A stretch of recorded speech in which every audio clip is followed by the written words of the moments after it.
เอ้ยสู้ตีแป๊กว่านนี้เพื่อใดได้เน่ตายแล้วเขาถามเพื่อได้ไม่ได้ถามเพื่ออะไรเพื่อพี่จู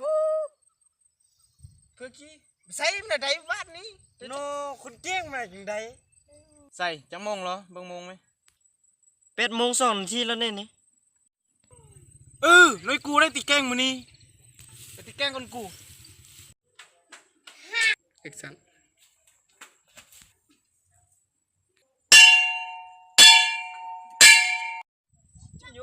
ไปละเดี๋ยวนะเฮ้ยสู้เขาห้องในครูมาแล้วโอ้ยสู้แล้ว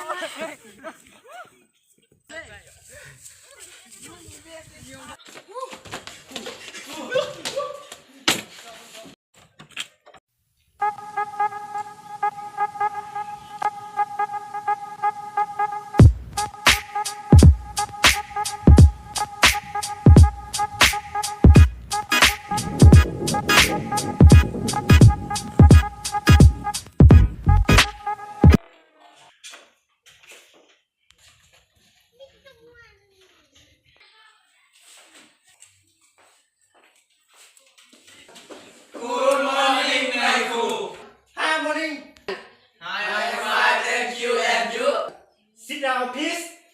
Thank you นายครู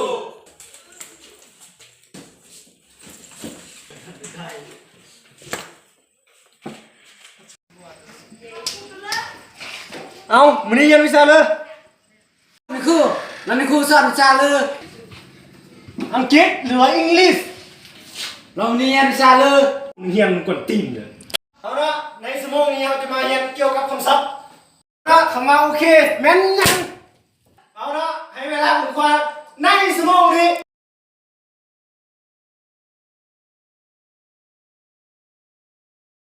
เอาได้หรือเปล่า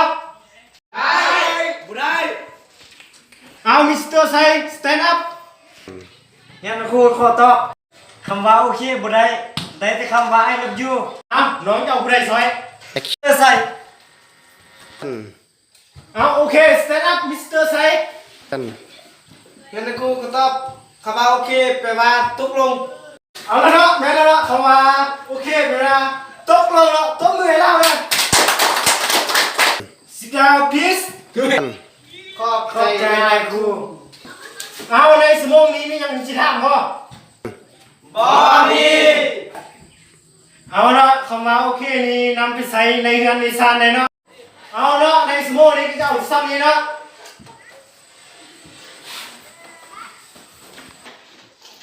เอาต่อไปก็เชิญสนองพักผ่อนเนาะ Thank you นายครู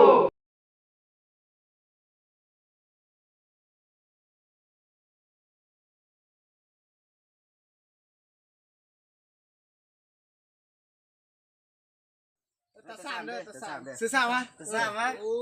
กูต่อสุดาเลยอีกมึดละมาตัดเจิมทักนึงมึงมึดสามกูเทพมึงยังไก่เด้มันเพิ่งเจ๊งมันมุ่งมือนั้นใช่ไหมมึงกูอ่ะโอ้ซื้อบ่ซื้อบ้านซื้อสองอีเด้ซื้อสามเลยโอ้ซื้อสามแล้ว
Amazing.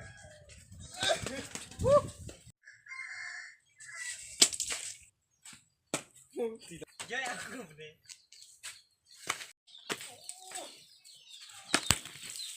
Cukup tempe, baik. Ini.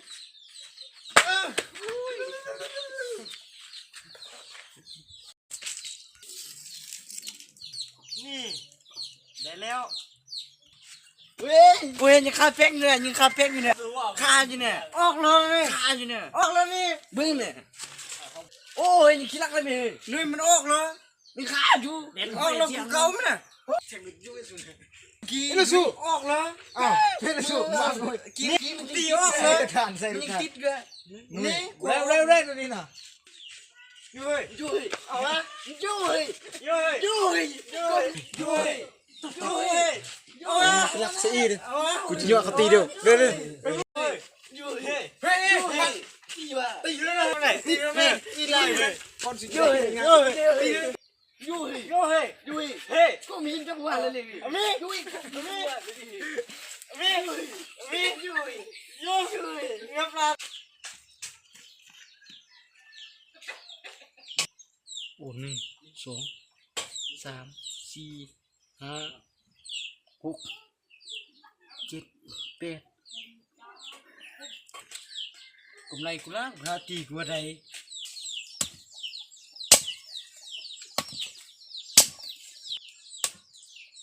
มันเท่าป่ะตอนนี้เห็นไซบ่มาพอเด้อขึ้นมาขามมาพอน่ะแรงพอยัดแกงป่าสู้ผู้เชี่ยวมาเตะบันเติมน่ะบ่มาไงเด้อเอาตีเลยทำเลยเอาโบหงบ่ไปเอามาข้ามหงบ่ไปไว้จีไว้มึงอ่ะคาเวียดอกมึงเนี่ยพกบ่อย่าลืมได้มึง ข้ามก้อนมึงซาถึงตัวก่อมาข้ามสู้ดุมเจ๊แล้วพอมาเดี๋ยวมาข้ามมาพ่อขอซื้อแกงปลาเอาจักซีนามาแล้วเนอะ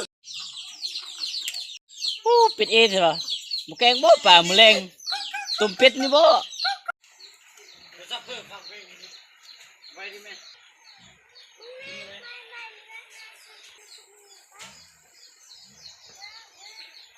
ลงมาไปลงมาใส่ข้ามนะโอ้หึงแก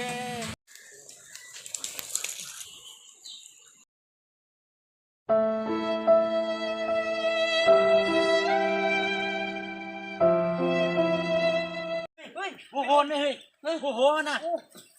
ใส่พ่อใส่โอเคกลมข้ามมาใส่โอเคกลมข้าม